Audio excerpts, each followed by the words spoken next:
కడపలో టీడీపీ మహానాడు జరగబోతా ఉంది. ఈ సందర్భంగా కడప జిల్లాకు జరిగినటువంటి కొన్ని అన్యాయాలు, ద్రోహాలు, మోసాలను కాంగ్రెస్ పార్టీ పరంగా టీడీపీ దృష్టికి తీసుకుంటున్నాం. ఈ మహానాడు లోపల గాని కనీసం మహానాడు సందర్భంగానైనా సరే ఈ యొక్క ద్రోహాలు, అన్యాయాలు కొన్నింటినైనా పరిష్కరించాలి అని కాంగ్రెస్ పార్టీ డిమాండ్ చేస్తా ఉంది. టీడీపీ పార్టీ ఒకటి, ఆంధ్రప్రదేశ్ పునర్వ్యవస్థీకరణ చట్టంలో 13th షెడ్యూల్ ప్రకారంగా కడప జిల్లాలో సెయిల్ ఆధ్వర్యంలో స్టీల్ ప్లాంట్ ఏర్పాటు చేయాలి. టీడీపీ అధికారంలోకి వచ్చి ప్రస్తుతం 11 నెలలైంది. దాని గురించి ఏమాత్రం పట్టించుకోలేదు. అది నంబర్ 1. రెండవది, ఆంధ్రప్రదేశ్ పునర్వ్యవస్థీకరణ చట్టంలో సెక్షన్ 43 సబ్ సెక్షన్ 3 ప్రకారంగా కడప జిల్లాతో పాటు రాయలసీమకు బుందేల్ఖండ్ తరహా స్పెషల్ డెవలప్మెంట్ ప్యాకేజీ నిధులు ఇవ్వాలి కేంద్రం. దాన్ని తెప్పించడంలో టీడీపీ కూటమి ఫెయిల్ అయిపోయింది. మూడవది, కడప, రాయచోటి, మదనపల్లి, బెంగళూరు ఈ నూతన బ్రాడ్గేజ్ రైలు మార్గానికి ఇది గతంలో కాంగ్రెస్ పార్టీ శాంక్షన్ చేసింది. కడప నుండి పెళ్లిమరి వరకు వర్క్ జరిగింది.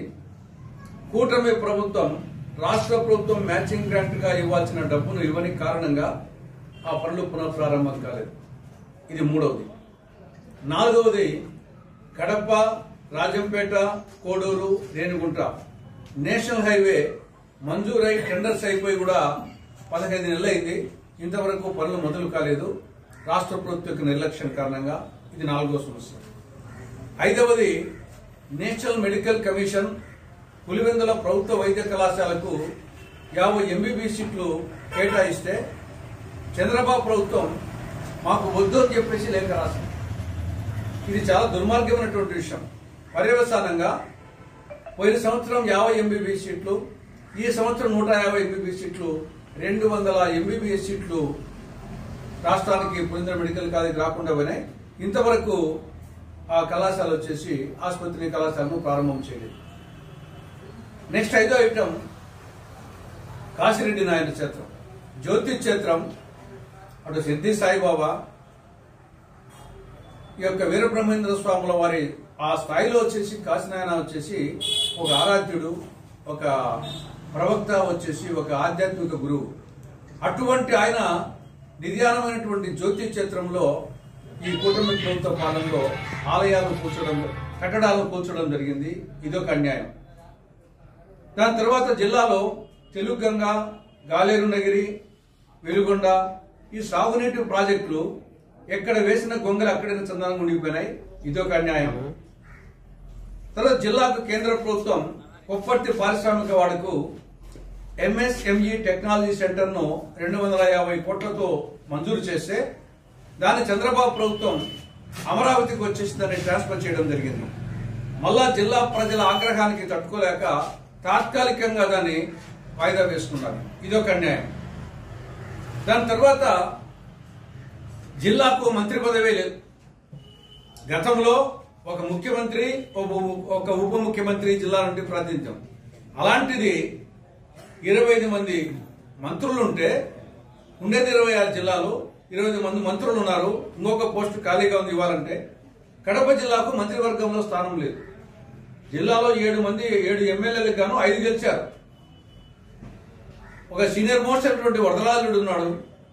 ఒక మహిళ అయితే మాధవరెడ్డి ఉంది. ఒక యువకుడైతే కృష్ణశ్రీధర్ ఉన్నాడు.